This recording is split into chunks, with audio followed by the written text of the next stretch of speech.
اس نے پوچھا تو میں نے کہا یہ ویرات کس لیے ہے, یہ کور دے گا نا؟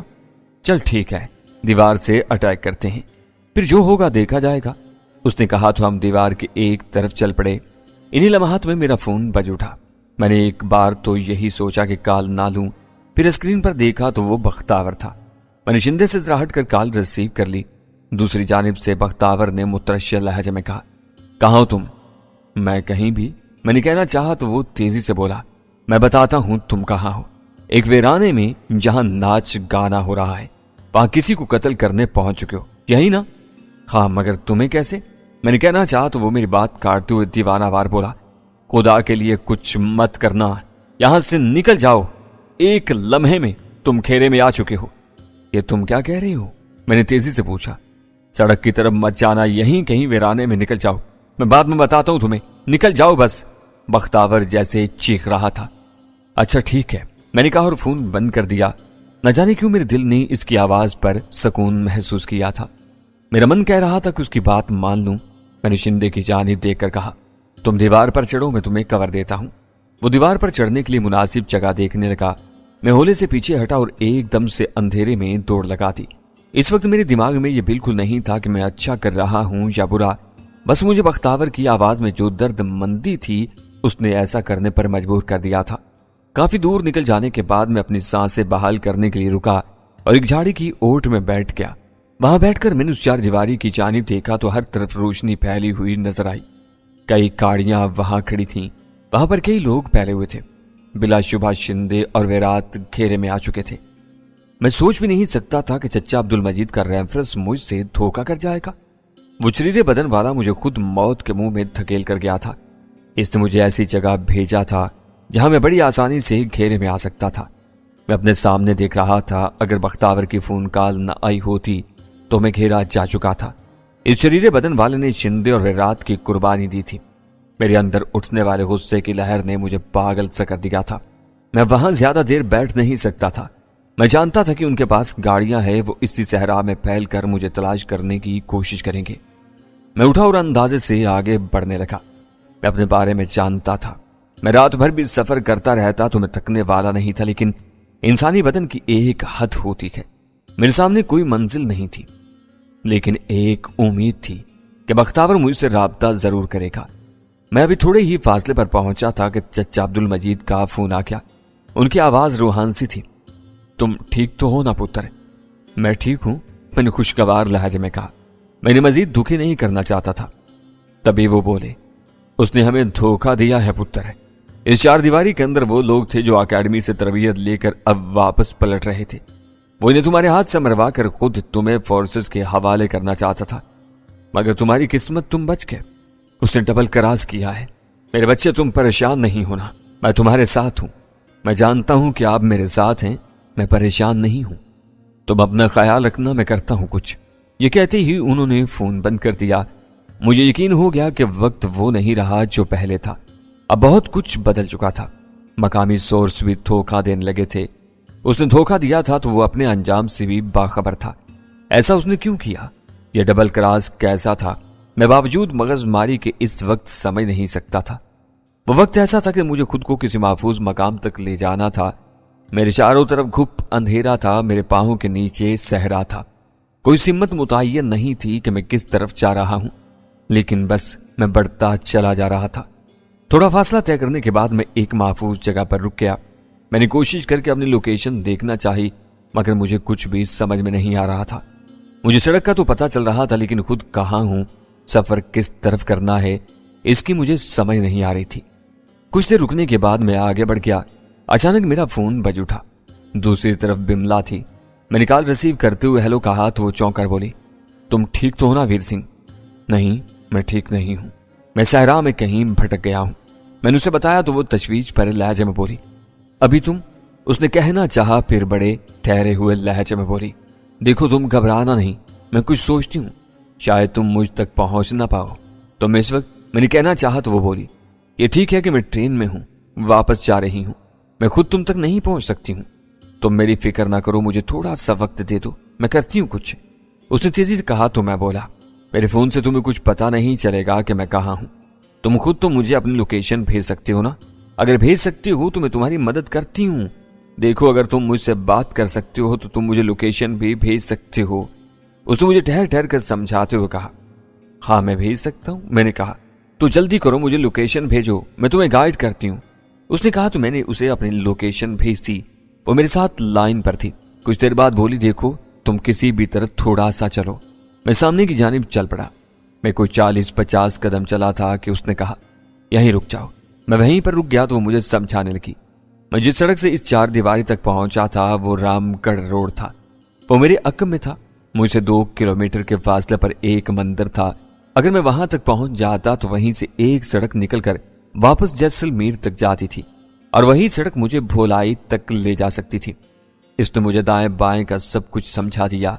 اس کے ساتھ ہی اس نے مجھے سمجھایا کہ میں کیا کر سکتا ہوں کہ میں سیدھے مندر تک ہی پہنچوں. کیا اب تمہیں ضرورت ہے کہ میں تمہیں پوجا کی لوکیشن دوں؟ اس نے پوچھا. ابھی نہیں, ابھی میں کسی ٹھکانے پر پہنچوں گا تو پھر تازہ لوکیشن لوں گا, اگر ضرورت ہوئی تو. میں نے کہا تو وہ بولی, ایک بات بتا دوں, دونوں نمبرز کی لوکیشن ایک ہی ہے. میرا یہی اندازہ تھا. خیر تم ان پر نگاہ رکھنا, میں مندر تک پہنچ کر تمہیں بتاتا ہوں. میں نے کہا تو وہ بولی, میں تمہارے ساتھ ہوں. میں نے بملا سے بات ختم کر کے فون جیب میں ڈالا اور تیز تیز قدم اٹھانے لگا. اندھیرے میں مندر کا ہیولا میرے سامنے تھا. اندر کہیں چراغ چل رہے تھے جن کی روشنی پھوٹ کر باہر آ رہی تھی. مندر سے ہٹ کر چند جھونپڑیوں کی طرز پر بنے ہوئے گھر تھے جن کی 4 دیواری نہیں تھی. مجھے صرف ایک ہی خطرہ تھا کہ وہاں موجود کتے بھونک بھونک کر میری آمد سے وہاں کے لوگوں کو مطلع نہ کرتے. لیکن حیرت انگیز بات یہ تھی کہ کوئی بھی کسی طرف سے بھی کسی کتے کے بھونکنے کی آواز نہیں سنائی تھی. میں دبے قدموں چلتا ہوا مندر کی سیڑھیاں چڑھنے لگا. میں نے جان بوجھ کر پسٹل نہیں نکالا تھا. پہلی نگاہ میں پسٹل دیکھ کر خوفزدہ ہونے والا غلط تاثر لے جاتا. میں سیڑھیاں چڑھ کر بیٹھ گیا. آگے چبوترا تھا جس کے اندر ایک کمرہ بنا ہوا تھا. اسی میں مورتیاں دکھائی دے رہی تھیں جن کے سامنے چراغ روشن تھے. میں نہیں جانتا تھا کہ وہ کن کی مورتیاں تھیں اور وہ کس طرح کے بھگوان کی پوجا کرتے تھے. میں اگر انہیں اپنا نام ویر سنگھ بتاتا تو لازمی طور پر مجھے ان مورتیوں کے بارے میں پتا ہونا چاہیے تھا. میں انہی سوچوں میں الجھا ہوا تھا, لیکن لاشعوری طور پر پانی کی تلاش میں تھا کہ کہیں مجھے پانی دکھائی دے جائے تو میں اپنی پیاس بجھا لوں. انہی لمحات میں مجھے یوں لگا جیسے سیڑھیوں کے پاس کسی نے سرگوشی کی ہے. میں فوراً سمٹ کر ایک ستون کے ساتھ لگ گیا. میں نے پوری کوشش کر کے اس طرف دیکھنا چاہا. سیڑھیوں کے ساتھ ایک لڑکی کھڑی تھی. اس کے قریب ہی دھوتی پہنے ایک پجاری کھڑا تھا. اس نے لڑکی کو اپنی باہوں میں لیا ہوا تھا. لڑکی بڑے آرام سے اس کی باہوں کے حصار میں تھی. وہ دونوں کچھ دیر یوں ہی کھڑے رہے. پھر لڑکی اس سے الگ ہو کر بڑے آرام سے چلتی ہوئی ایک جانب بڑھ گئی. وہ چلتی چلی آ رہی تھی. وہاں اندھیرا تھا. میرا اندازہ تھا کہ وہ کسی جھونپڑی نما گھر میں چلی گئی ہوگی. مجھے نگاہیں ٹکانے میں بڑی مشکل ہوئی تھی. جب اندھیرے میں مزید دکھائی نہیں دیا تو میں نے اس پجاری کی طرف توجہ کی تو اب تک وہیں کھڑا تھا. میں کچھ دیر تک اس کی طرف دیکھتے ہوئے سوچتا رہا کہ میں اس سے کیا فائدہ حاصل کر سکتا ہوں. اچانک وہ دیوار کے ساتھ کھڑے کھڑے غائب ہو گیا. میں چونک پڑا کہ وہ کہاں چلا گیا. میں بھی اسی شش و پنج میں مبتلا تھا کہ نیچے کہیں چارپائی کھسٹنے کی آواز سنائی تھی. میں فوراً سمجھ گیا کہ نیچے کوئی کمرہ ہو سکتا ہے. اب وہ پجاری سونے کا اہتمام کر رہا ہوگا. میں سیڑھیوں سے اترا. اندازے سے اس طرح بڑا تو میرے سامنے ایک کمرہ تھا جس میں ایک دیا روشن تھا. میں بلا جھجک اندر چلا گیا. ایک دم سے مجھے اپنے سامنے پا کر وہ پجاری چونک کر اٹھا. اس کے چہرے پر خوف کی پرچھائیاں تھیں. اس کے منہ سے بے ساختہ نکلا, کون ہو تم؟ ڈرو مت, میں تمہیں کچھ نہیں کہوں گا. میں نے کہا. پھر بھی تم کون ہو اور یہاں کیسے؟ اس نے پوچھا. دیکھو پجاری جی, میں ایک مسافر ہوں اور راستہ بھٹک گیا ہوں. میں نے کہا اور اس کی چارپائی پر بیٹھ گیا. قریب ہی ایک سراہی پڑی ہوئی تھی. میں نے اسے اٹھایا تو اس میں پانی تھا. میں نے پجاری کی طرف دیکھ کر پوچھا, اس میں پانی پینے والا ہے؟ ہاں, میں اسی سے پیتا ہوں. اس نے کہا تو قریب سے ایک پیتل کا پیالہ اٹھا کر میں نے اسے آدھا بھرا اور پجاری کی جانب بڑھا دیا. وہ میرے عمل سے سمجھ گیا کہ میں یقین کرنا چاہتا ہوں. اس نے وہ پیالہ منہ سے لگا کر پانی پی لیا. تب میں نے سراہی اٹھائی اور منہ سے لگا لی. میں نے جی بھر کر پانی پیا اور سراہی وہیں رکھ دی جہاں سے اٹھائی تھی. پجاری کے منہ سے اطمینان بھری سانس خارج ہوئی.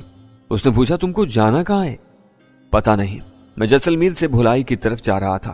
کچھ دوست تھے ہم, بس ان سے جھگڑا ہو گیا تو انہوں نے راستے میں مجھے اتار دیا.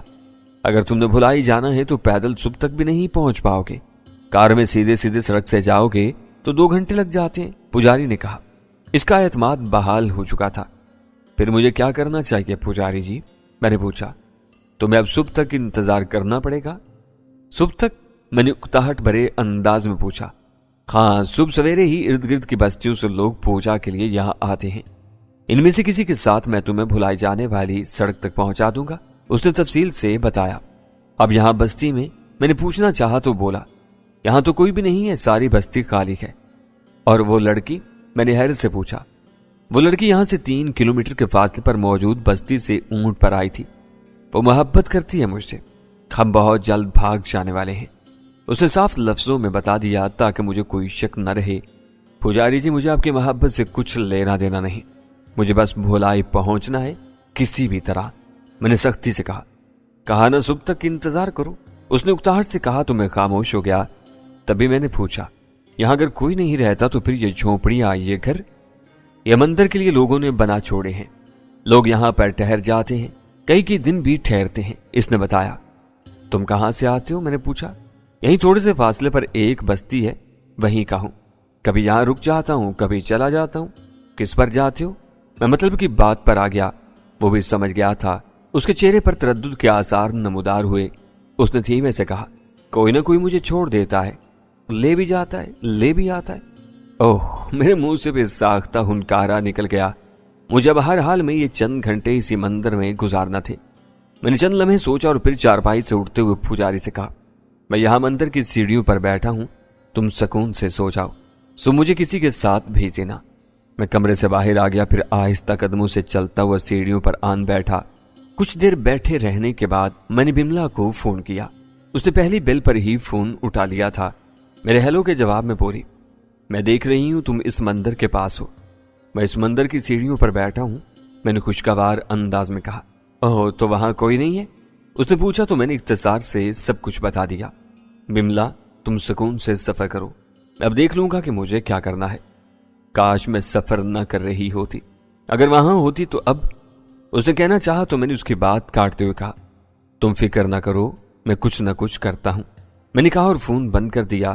میں وہیں بیٹھا سوچ رہا تھا کہ مجھے کیا کرنا چاہیے۔ میں یہاں سے پیدل نکل پڑوں، دن نکلنے تک کسی نہ کسی بستی میں پہنچ جاؤں گا، لیکن یہ نہیں کہہ سکتا تھا کہ وہ لوگ مجھ سے کیا سلوک کرتے۔ یہ سلوک اچھا بھی ہو سکتا تھا اور برا بھی۔ مجھے بڑے ہی عجیب اور برے خیال آنے لگے۔ میں اس کیفیت سے بچنا چاہتا تھا۔ ایسے میں میرا فون پھر سے گنگنا اٹھا۔ دوسری جانب بختاور تھا۔ کہاں ہو؟ اس نے پوچھا۔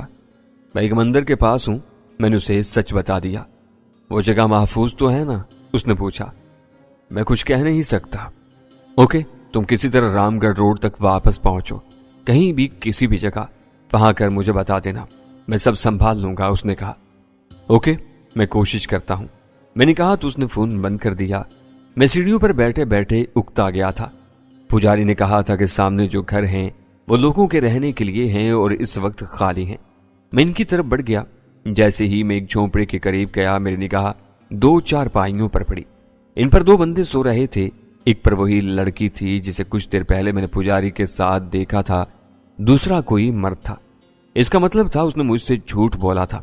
یہ سوچ کر میں جیسے ہی پلٹا، وہ پجاری میرے سامنے کھڑا تھا۔ وہ دونوں ہاتھوں سے مجھ پر پسٹل تانے ہوئے کھڑا تھا۔